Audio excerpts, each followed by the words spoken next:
Guys, শুনছি চুরি করা জিনিস নাকি অনেক মিষ্টি, মানে সেই স্বাদ। তো আমিও এই ভুট্টাটা চুরি করেছি আমার দাদি বাড়ি যেয়ে। আর এই ভুট্টাটাকে চুরি করে যখন এনেছি তখন এটাকে কি করব, এটাকে এখন আমি পুড়িয়ে, এটাকে আমি মশলা দিয়ে লেবু দিয়ে ভালো করে পুড়িয়ে খাবো।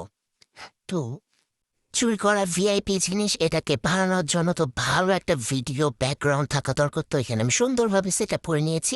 আর এই পুড়িয়ে খাওয়ার রেসিপিটা আমাকে দিবে ইউটিউব। YouTube TV. তো এখানে আমার ভুট্টাটাকে আমি ভালো করে প্রেজেন্ট করলাম, দেখে নাও কি সুন্দর ভুট্টা, লাইটিংও করে দিলাম, সুন্দর লাগছে এখন দেখতে। আর ভুট্টার মাথায় কি সুন্দর বারবিদের চুলের মতো লাগছে, আমি তো ওটা বারবার নাড়ছিলাম, কি সুন্দর চুল।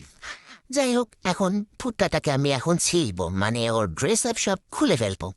ড্রেস আপ খোলা যাক, খুলে দেখি ভিতরে কেমন। আসলে আমি জানি না ভিতরে কেমন হবে। তো খুলে দেখা যাক ভালো নাকি খাওয়া যাবে কিনা, আসলে আমি তো সেটাই ভাবছি। যাই হোক, চুরি করার যেহেতু, সেহেতু অবশ্যই ভালো হবে, মিষ্টি হবে, সুন্দর হবে। তো এই তো খুলে ফেলেছি, ওই তো দেখা যাচ্ছে বেশ ভালো ভালোই। আচ্ছা, এখন আমি খুলবো। তো চুরি করে আপনারা কি কি খেয়েছেন আমাকে একটু কমেন্ট বক্সে জানাবেন। ও মা, খোলার সাথে সাথে দেখি এত সুন্দর সিল্কে সিল্কে চুল। ও মা গো, এটা তো আমি আগে কোনোদিন দেখিনি, এত সুন্দর চুল। ও মা, আমি এখন ভুট্টা দেখবো নাকি চুল দিব, এই চুলকে খাবো নাকি কি করবো, আল্লাহ জানে। যাই হোক, এখন আমি চুলগুলোকে সুন্দর করে ক্লিন করে, ও মা দেখি পিছনে ফ্লাওয়ার হয়ে গেছে, পাতাকপি যেরকম ফ্লাওয়ার সেরকম ফ্লাওয়ার হয়ে গেছে। ও মা, কি করি? যাই হোক, আমি এখন এটাকে সুন্দর করে প্রসেসিং করে ফেলবো। আর এই তো লেবু, এই লেবুর দাম হায় আল্লাহ, ভিআইপি ভিআইপি লেবু, গোল্ড গোল্ড। যাই হোক, গোল্ড কিনে নিয়ে এসেছি 40 টাকা পিস দিয়ে। আপনাদের এলাকায় লেবুর দাম কত সেটা জানাবেন।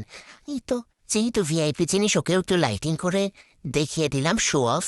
জয়, যাই হোক, এই তো ভুট্টাটাকে পোড়াতে নিয়ে এসেছি, ভুট্টায় ঠাস করে যাচ্ছিল পরে। তারপরে আচ্ছা মতো শক্ত করে ধরে এপিট ওপিট করে ভালো করে পুড়িয়ে নিলাম। তারপরে একে এখন সেই গোল্ড দিয়ে আমি মাসাজ করব। তো এখানে মশলা আর লেবু দিয়ে সুন্দর করে ওকে থেরাপি দিচ্ছিলাম। থেরাপি দেওয়া শেষ, এখন একে ভালোভাবে আরও ফ্রাই করব। ও সরি, ফ্রাই না, পোড়াবো। যাই হোক, এই তোমার পুরানোর ডান। এখন এটাকে খাবো, তাও ভিআইপি ওয়েতে, মানে লাইটিং ব্যাকগ্রাউন্ডে। যাই হোক, সেই সাথ সেই সাথ।